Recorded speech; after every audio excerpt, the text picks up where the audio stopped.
Welcome to the ROTC Annual Administrative and Tactical Inspection of President Ramon Magsaysay State University with Colonel Eugene F. Garcet, Infantry General Staff Corps, Philippine Army, the Acting Assistant Division Commander for Reservists and Retiree Affairs.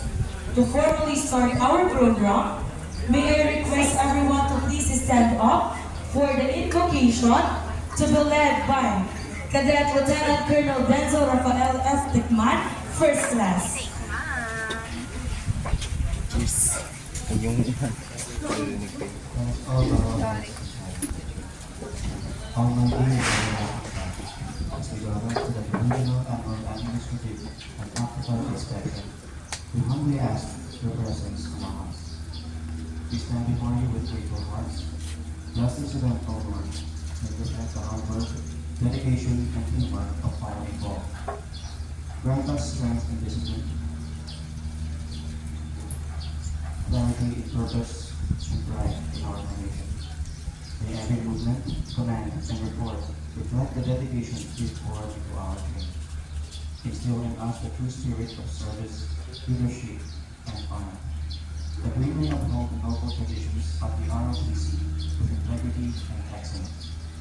Bless our evaluators with wisdom and fairness, for the members with calm and confidence, and each cadet with courage, unity, and respect. Let this day stand not only as a test of our skills, but as a celebration of our commitment to serve God, country, and the people. May this inspection not only assess performance, but also inspire continued growth, service, and excellence. Always we pray, and grateful with disciplined hearts. Amen. Please be seated.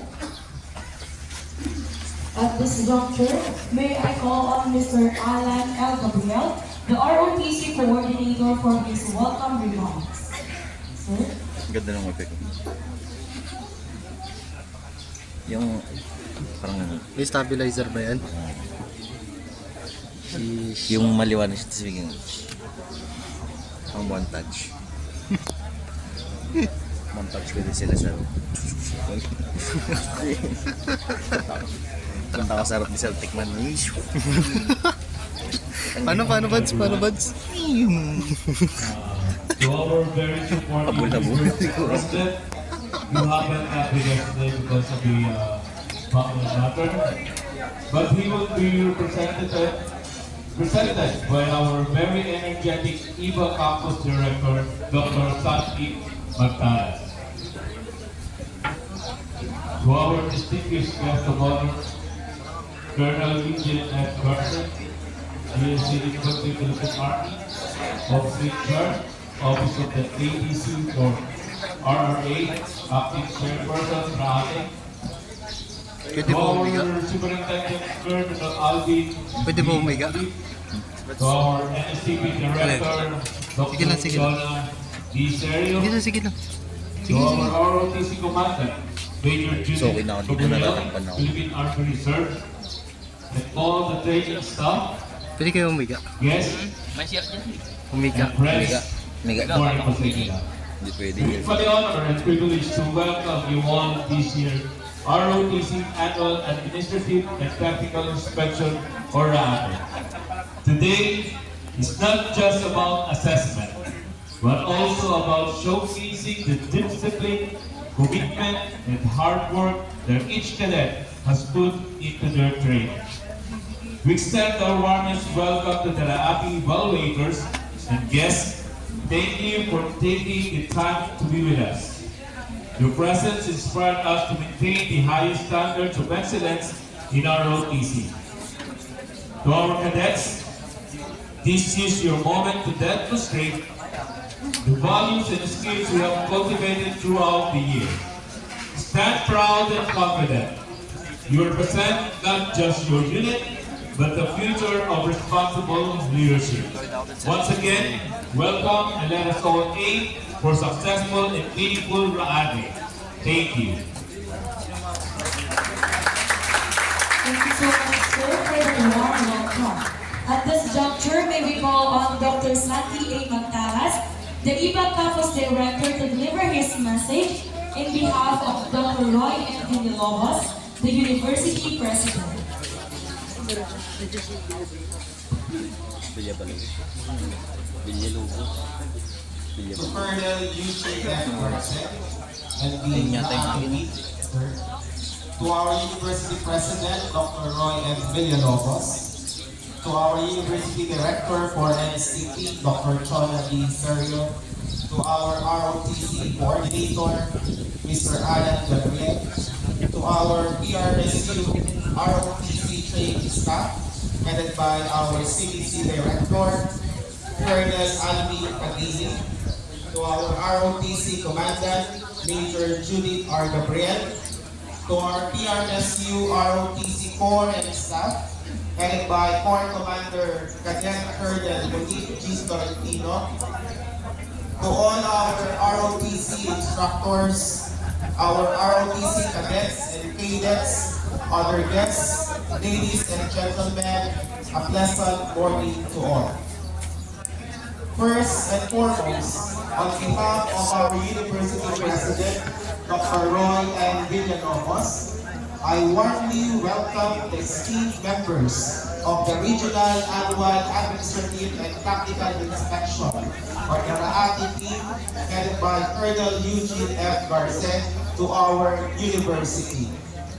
Your presence is a great honor to our institution, and we deeply appreciate the time, effort, and expertise you have dedicated to evaluating the readiness, discipline, and excellence of our ROTC unit. It is with immense pride that I commend the conduct of this annual inspection for the PRSU ROTC unit. The RAATI is not only an essential assessment activity, but also a reaffirmation of our continuous commitment to the holistic development of our students, fostering discipline, leadership, and civic responsibility. The ROTC program remains a vital pillar in shaping young Filipinos into patriotic, service-oriented, and future-ready leaders. At PRSU, we stand firmly behind the values it upholds, as this align closely with our university's mission and mission to nurture competent and socially responsible graduates. I extend my heartfelt gratitude to the RAATI team for their unwavering support in strengthening the ROTC program across the region.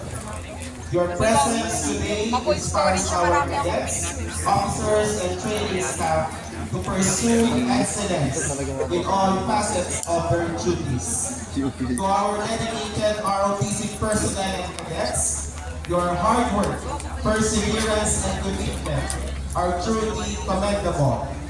May this inspection serve not only as an evaluation, but as a reminder of your significant role in the future of our nation.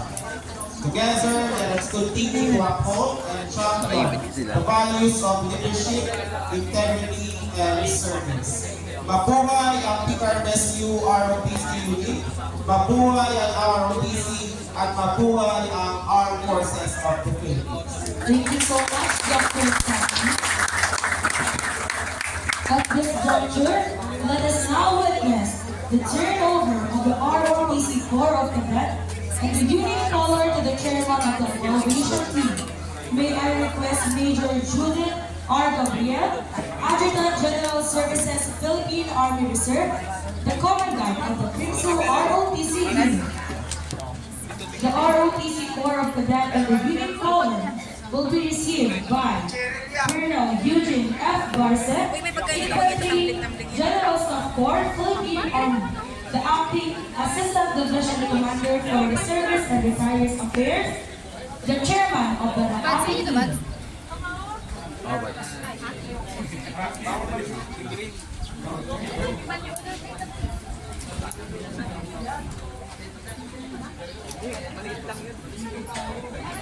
Pasend na. Pasend. Pasend pati mga kagagawa natin. Sa TG. Huwag sa TJ, huwag yung tango natin sa TJ.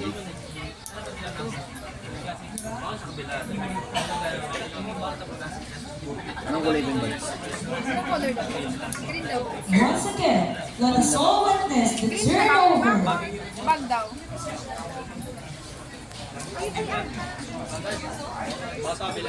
Ayun ba? Adi Regine. And with that, the Raati team has now the full control and authority of our PCU. And now for the overview of the evaluation and acceptance, may I call on Colonel Eugene F. Garcia. Sa kanila daw? Sir?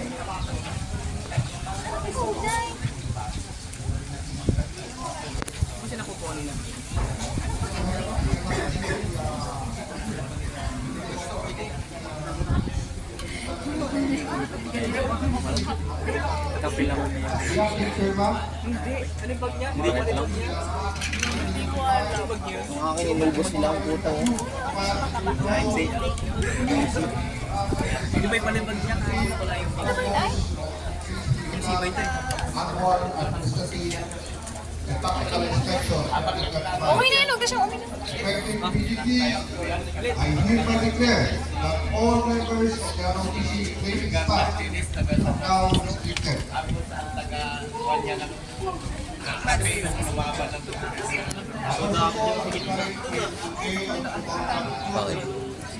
Ano yun?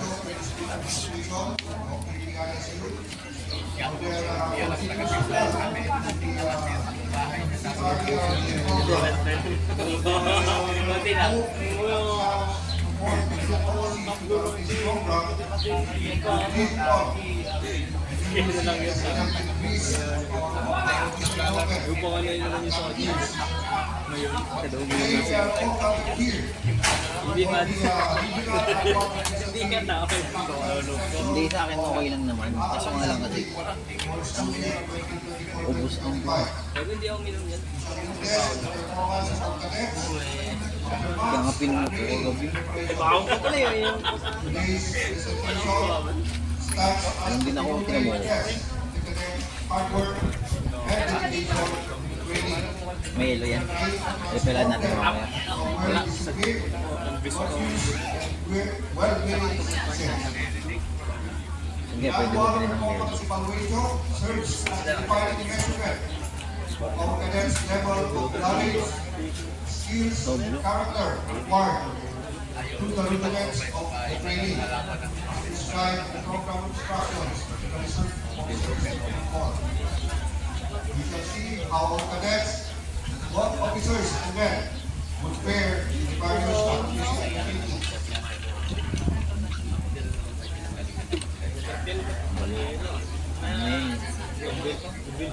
Ceremonial parade that we are about to watch is a small part of the whole parade. Where our lads and cadets, other peers would be able to evenly awaken. I believe the cadets of this institution always aim for the best and not the best. I am confident. Ano ba lang araw dyan dahil ako? Our cadets, this is your time to prove your work. Ganda kaya? Face the challenge and prove you can do it. So that you can excel in this tactical inspection. After all, you have been under the strict supervision of your hard-working and snapping training staff under Pagana-gana, your Marks. commandant. Parang nakita ko sa kanya report ko. Nutus-utusan. Sa akin kasi nakatoka yun eh. Yo. Yung isang sandbag. Pag yun nawala pa, lagot ako. Vice Chairperson, Lieutenant Colonel Valentino Asangkot, members, Major Romney Gaspar, May sniper ako dito. Captain Ricardo Villacorta, Captain Luisito Montemayor,